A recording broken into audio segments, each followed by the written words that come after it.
السلام علیکم، میں راشد عباس ہوں اور آپ میرا یوٹیوب چینل بن راشد انفو دیکھ رہے ہیں۔ جی بالکل، پاکستان میں ہر ذات برادری کی پڑھی لکھی لڑکیوں کے رشتے موجود ہیں، لیکن کوئی پاکستانی ان سے شادی کرنے کے لیے ایگری نہیں ہو رہا، جو کہ ہم تمام پاکستانیوں کے لیے لمحہ فکریہ ہے۔ ہر پاکستانی کا مسئلہ ہے، یہ ہر مسلمان کا مسئلہ ہے، اور یہ مسئلہ ہمارے لیے آنے والے دنوں میں بہت سے مسائل پیدا کرنے والا ہے۔ بالکل اسی طرح ہے کہ پاکستان میں تقریباً 1 کروڑ سے زائد لڑکیاں ایسی ہیں جن کی عمر 35 سال سے زیادہ ہو چکی ہے، لیکن وہ ابھی تک شادی کی منتظر ہیں، یعنی ان کی شادیاں ہوئی ہی نہیں۔ یہ مسئلہ جو کہ آج ہم بالکل معمولی سا مسئلہ سمجھ رہے ہیں، یہ مسئلہ اتنا بڑا ہے کہ یہ آنے والے کچھ سالوں میں ہماری اکانومی، ہماری پاکستانی ثقافت، ہمارے کلچر کو تباہ کر کے رکھ دے گا۔ ان مسائل کو حل کرنے کے لیے ہمیں ہر صورت ایک دوسرے کی کاؤنسلنگ کرنی ہوگی۔ اگر لڑکیوں کے رشتے نہیں ہو رہے تو ان میں بہت سی وجوہات شامل ہیں، جیسا کہ لڑکیوں کو ویل اسٹیبلشڈ لڑکے چاہیے، جیسا کہ لڑکیوں کو کاروباری لڑکے چاہیے۔ اگر لڑکیوں کو ایسے لڑکے اویل نہیں ہوتے تو وہ شادیاں نہیں کرتی۔ بعد میں جب ان کی ایج اوور ہو جاتی ہے تو اوور ایج میں جب وہ شادی کر لیتی ہیں تو بچے پیدا نہیں ہوتے، پھر وہ مسائل اس طرح جنم لیتے ہیں کہ وہ ان کو طلاق ہو جاتی ہے۔ اکثر بچے نہ ہونے کی وجہ سے پاکستان میں طلاقیں ہو جاتی ہیں، تو یہ اکانومی کے لیے ایک مسئلہ در مسئلہ بنتا جاتا ہے۔ میری ان تمام ماؤں سے، میری ان تمام بہنوں سے، میری ان تمام مشیروں سے ریکویسٹ ہے جو شادیاں طے کرنے میں اپنا کردار ادا کرتے ہیں۔ پاکستان اکثر غریب آبادی رکھنے والا ملک ہے۔ یہاں پر اگر آپ کو کوئی ایسا رشتہ بھی درکار ہو جائے جو آپ کی بیٹی کو آپ کے اپنے گھر جیسی صورتحال دے سکے تو خدا را اپنی بچی کی شادی کر دیں، اور یہ شادیاں طے کرنے سے پہلے اپنی بیٹیوں سے ضرور پوچھ لیں کیا وہ ان سے شادی کرنے کے لیے ایگری ہیں۔ اگر وہ اس شادی کے لیے ایگری ہیں تو ان کی شادیاں کی جائیں۔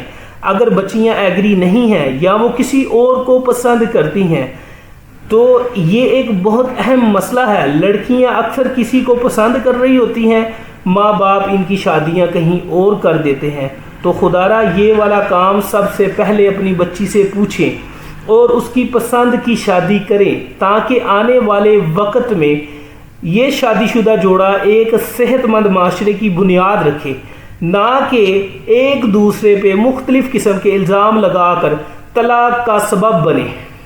اور میری ان تمام لڑکیوں سے، ان تمام بہنوں سے بڑی ہمبل ریکویسٹ ہے، جس کو پسند کریں اس سے ہی شادی کر لیں، یا پھر جس سے آپ کے ماں باپ آپ کی شادی کریں، آپ اس کے ساتھ تا زندگی گزارنے کا عہد کریں۔ اس کا بڑا اچھے اور برے وقت دونوں کا ساتھی بنے۔ صرف اچھے وقت کا ساتھی لائف پارٹنر نہیں ہوتا، بیوی تو ہوتی وہ ہے جو آپ کا اچھے اور برے دونوں وقتوں میں ساتھ دے۔ اور مردوں سے بھی میری بہت اپیل ہے کہ اگر وہ کسی لڑکی کو اپنی زندگی میں ایز اے وائف شامل نہیں کر سکتے تو ان کے ساتھ پیار محبت کا جھانسا دے کے ان کے دماغ خراب مت کریں۔ اب کچھ سائنسی فیکٹ ہیں، کچھ اداروں کے موجودہ فیکٹ ہیں جنہوں نے پاکستان میں اوور ایج کی شادی کو نومینیٹ کیا ہے، تو میں اس کو بھی آپ کو شیئر کرنا چاہوں گا۔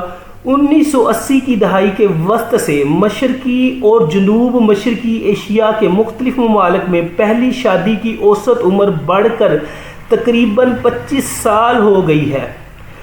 پاکستان ان جنوبی ایشیائی ممالک میں سے ایک ہے جہاں دیر سے شادیاں عام ہوتی جا رہی ہیں، اور اس لیے تاخیر سے ہونے والی شادیوں کی وجوہات کو تلاش کرنا ضروری ہے۔ لہذا موجودہ مطالعہ عام طور پر پاکستان میں تاخیر سے ہونے والی شادیوں کی وضاحت کرتے ہوئے شادی کے فیصلے کرتے وقت کیے گئے عوامل کی کھوج پر توجہ مرکوز کرتا ہے۔ مقصد کو حاصل کرنے کے لیے لوگوں کا استعمال کرتے ہوئے تجزیہ کیا گیا نتائج نے اہم موضوعات پر روشنی ڈالی جن کو میں آپ کے ساتھ شیئر کرنا چاہوں گا۔ ان میں سب سے پہلا ہے جسمانی، ذاتی، مالی، خاندانی، سماجی، ثقافتی عوامل۔ عوامل کے ساتھ خواتین کی تعلیم، ذات پات کا نظام اور خاندانی سائز، جبکہ جسمانی پہلوؤں پر مبنی موضوعات میں ظاہری شکل اور مؤثر امتیاز کو بھی اہم سمجھا جاتا تھا، جبکہ مالی عوامل میں مالی ضروریات، جہیز، جمود اور رشتہ داروں کے ساتھ موازنے کی وجہ سے اچھا میچ تلاش کرنے میں ناکام تھے۔ اس مطالعے کے نتائج پاکستان جیسے اجتماعی ثقافتوں والے معاشروں میں شادی میں تاخیر کے بارے میں بہتر تفہیم معاون ثابت ہوں گے۔ اس تحقیق کے نتائج سے خاندانی مشیروں کو والدین کی مدد کرنے میں مدد ملے گی۔ دیر سے شادیوں کے سماجی مسئلے کو ختم کرنے کے لیے ہر وقت کامیاب فیصلے کیے جائیں۔ جب شادی کی عمر کی بات آتی ہے تو ایشیا تاریخی طور پر یورپ سے بالکل مختلف ہے۔ حالیہ دنوں میں شادی کی عمر میں کی گئی ریسرچ کے مطابق ایشیا یورپ سے کئی سال لیٹ شادیوں میں سرفہرست آ گیا ہے۔ پاکستان میں زیادہ اجتماعی معاشرہ ہے جس کی شادی کا پورا عمل ایسے رجحانات کو ظاہر کرتا ہے جو مغرب کے رجحانات اور نمونوں کے بالکل برعکس ہے۔ شادی پاکستانی تناظر میں دو گھرانوں کے اکٹھے ہونے کا مطلب ہے اور والدین فیصلہ ساز ہوتے ہیں۔ پاکستان میں لڑکیوں کی شادی کی اوسط عمر 21 سال سے 24 سال تک ہو گئی ہے، یعنی اس شادی میں لڑکیوں کے ماں باپ لڑکیوں کی شادی کر دیتے ہیں۔ اس تصور کی وجہ سے پاکستان میں شادی ایک قریبی سماجی تانے بانے کا حصہ ہے۔ اس کا استحکام اور پائیداری نہ صرف شادی شدہ افراد کے لیے بلکہ پورے معاشرے کے لیے اہم ہے۔ پاکستانی قانون کے مطابق شادی کی عمر خواتین کے لیے 16 سے 18 اور اس سے اوپر ہے، جبکہ مردوں کے لیے 18 اور اس سے اوپر ہے۔ کسی خاص قوم میں شادی کے رجحانات کی چھان بین کے لیے ضروری ہے کہ اس ملک میں شادیوں کے وقت معمول کی عمر کو مد نظر رکھا جائے۔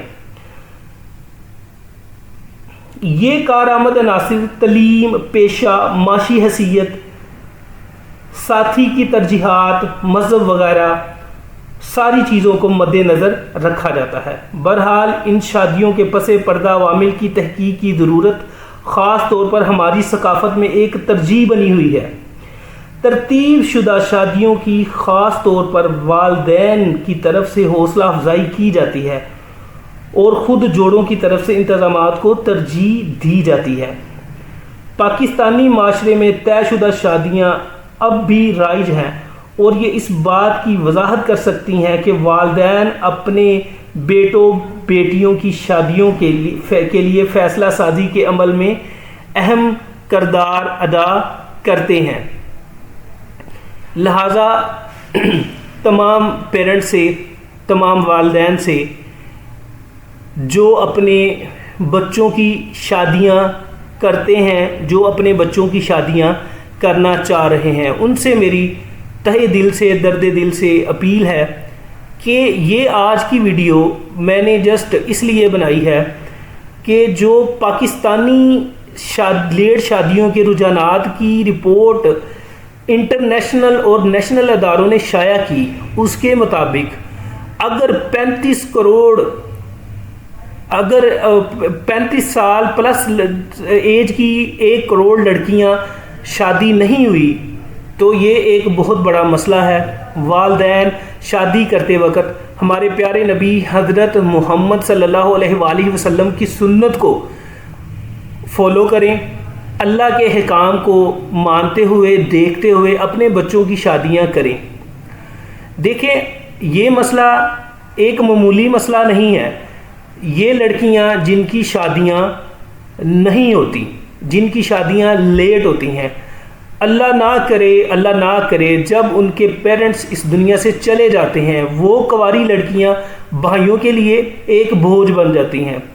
دیکھیں، ہر بھائی اپنی بہن سے بہت پیار کرتا ہے، لیکن ہمیں حقیقت سے آنکھ نہیں چرانی چاہیے۔ حقیقت بالکل اسی طرح ہے کہ جب وہ بہنیں گھر میں رہتی ہیں، جب بھابیاں آ جاتی ہیں تو پھر وہ فیملی سیٹ اپ ایسے نہیں رہتے۔ تو خدا را یہ چھوٹی چھوٹی سی باتیں ہمارے سوسائٹی میں بہت بڑے بڑے بگاڑ پیدا کر رہی ہیں۔ جب آپ اپنی بیٹی کی شادی طے کرتے ہیں تو خدا را آپ اپنے بیٹوں کی حیثیت دیکھیں کہ اگر میں اپنے لیے ایک بہو کو چوز کرتا ہوں تو میرا بیٹا میری بہو کو کس طرح کی فیسلٹیاں دے سکتا ہے، کس طرح کی سہولیات دے سکتا ہے۔ اور اگر میں اپنے بیٹے کے لیے بہو ڈھونڈنے جاؤں تو میں یہ ضرور دیکھوں کہ اگر میں اپنی بیٹی کی شادی کروں تو میں اس کے لیے جہیز میں کیا کیا کر سکتا ہوں۔ یہ پاکستانی معاشرہ ہے کہ یہ جو لفظ جہیز ہے یہ ہماری شادیوں میں بہت بڑی رکاوٹ بن چکا ہے۔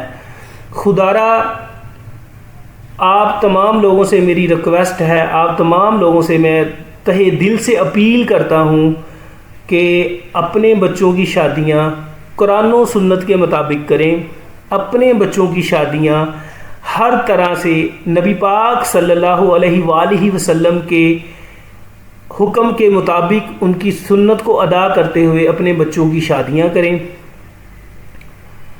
اور میری ان تمام بچیوں سے ریکویسٹ ہے کہ اگر وہ اپنی شادیاں جہاں پہ ان کے والدین طے کرتے ہیں وہاں پہ نہیں کرنا چاہتی تو اپنے پیرنٹس کو بول دیں کہ ہم یہاں پہ شادی نہیں کرنا چاہتے، کیونکہ اس طرح کی شادی جو ہے وہ بعد میں معاشرے میں بگاڑ ہی پیدا کرتی ہے۔ آپ تمام دوستوں سے ریکویسٹ ہے کہ میری ان ویڈیوز کو ضرور دیکھیں، لائک کریں، شیئر کریں۔ اس کے بعد میری ایک اور ویڈیو آئے گی جو کہ طلاق کے ٹاپک پہ ہوگی۔